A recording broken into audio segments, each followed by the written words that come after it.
Love in the Autumn of Life, Part 4, Whispers of Time. The stillness of the night wrapped around Margaret and Arthur as they sat side by side, their hearts settled in the quiet understanding that had grown between them. The conversations of the past few hours had peeled back layers of their lives, exposing vulnerabilities and truths they had long carried but seldom shared.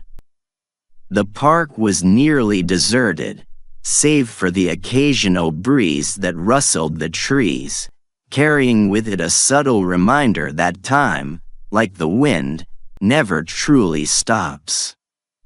Yet, in this moment, time seemed to stretch infinitely, the past and future merging into the present, leaving only the gentle sound of their breaths and the soft glow of the stars above.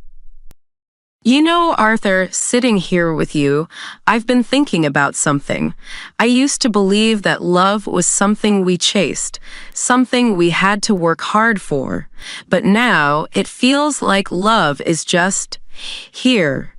Do you think love changes as we get older, not just in how we experience it, but in how it finds us? I think so. When we're younger, love feels like a pursuit.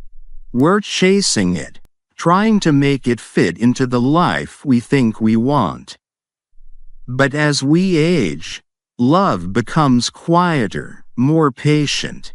It doesn't need to be chased. It waits for us to be ready. Yes, it feels like love now isn't about chasing at all. It's about recognizing it when it's right in front of you. Sometimes I wonder if love has always been there, waiting, and we're just too busy to see it until we slow down. Question: does love change as we age, or does our ability to recognize it improve? A. Love doesn't change. It's our perspective that shifts, allowing us to see it more clearly. B. Love matures as we do, becoming more patient and less demanding over time. C. Both. Love changes, but so do we, and that makes it easier to find. Answer: C. Both.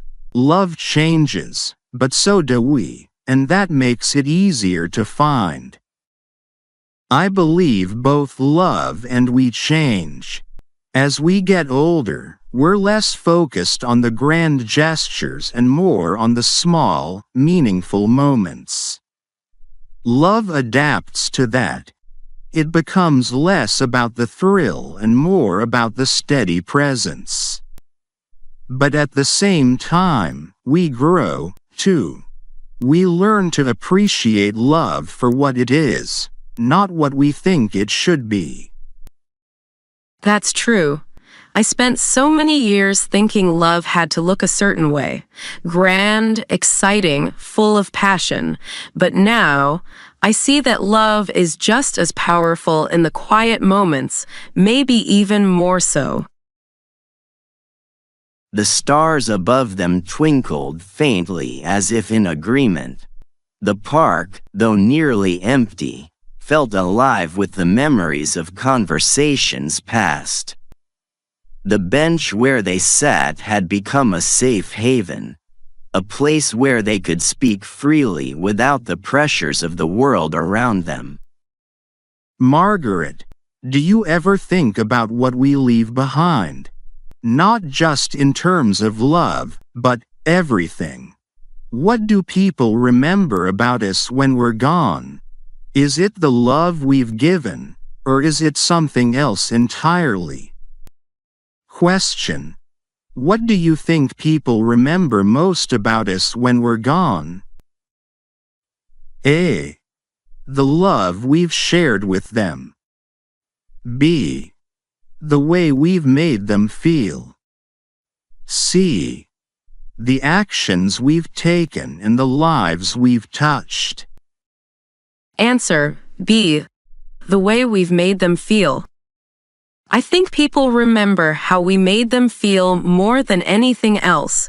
Love is a part of that, of course, but it's the small things, the kindnesses, the moments of understanding, the times when we were truly present that linger in people's hearts.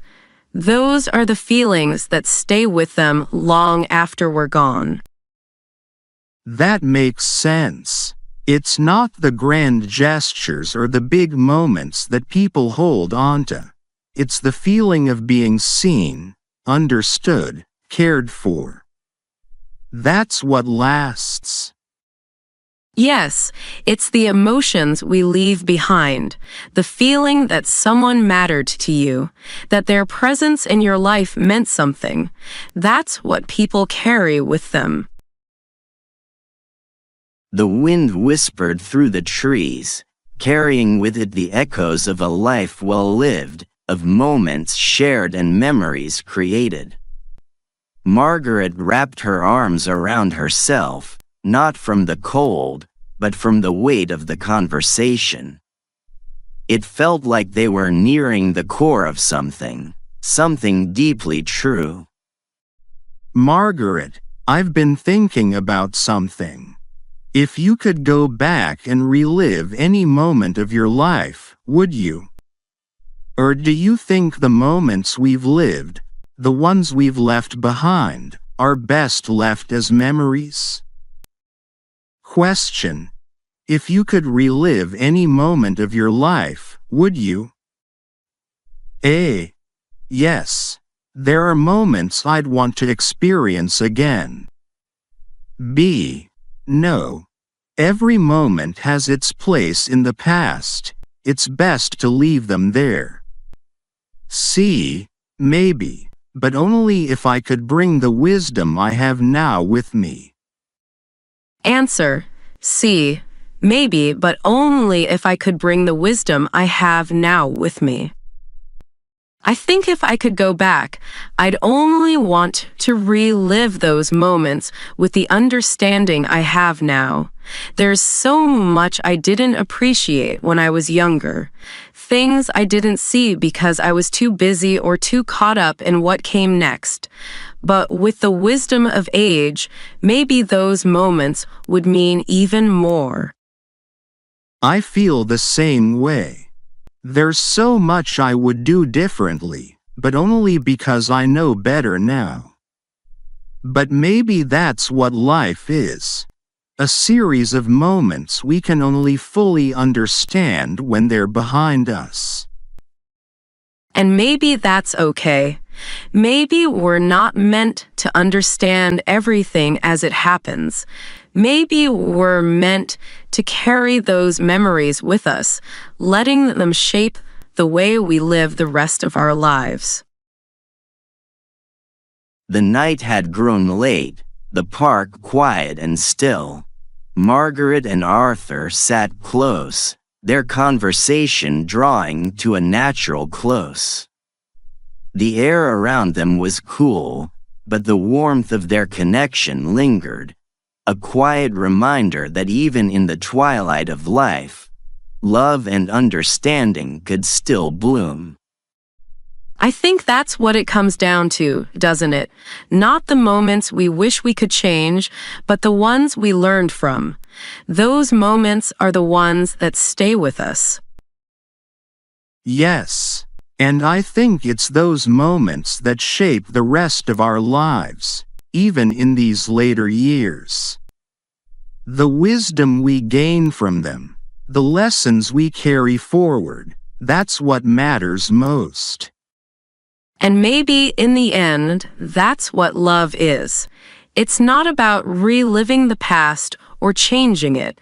It's about growing with it and letting it shape who we become. I think you're right. Love isn't about chasing something we've lost. It's about finding peace in the moments we've lived and in the moments we still have. As the night whispered around them, Margaret and Arthur sat together, their hearts full of the quiet understanding that time, though fleeting, was a gift to be cherished. one made all the more precious by the wisdom of the years and the love they had come to share. Here are 5 words and phrases related to the theme of love in the autumn of life. Part 4. Whispers of Time. Awareness. The heightened sense of time passing, particularly as we age and become more conscious of the fleeting nature of life. Perspective. The shifting way we see love, time, and life as we grow older, gaining clarity on what truly matters. Presence. The importance of being fully engaged in the moments that matter, particularly as time feels more limited. Memory. The lasting impact of our past experiences and how they shape our understanding of the present and future. Legacy. What we leave behind, through love, actions, and the way we made others feel, as the true measure of a life well lived.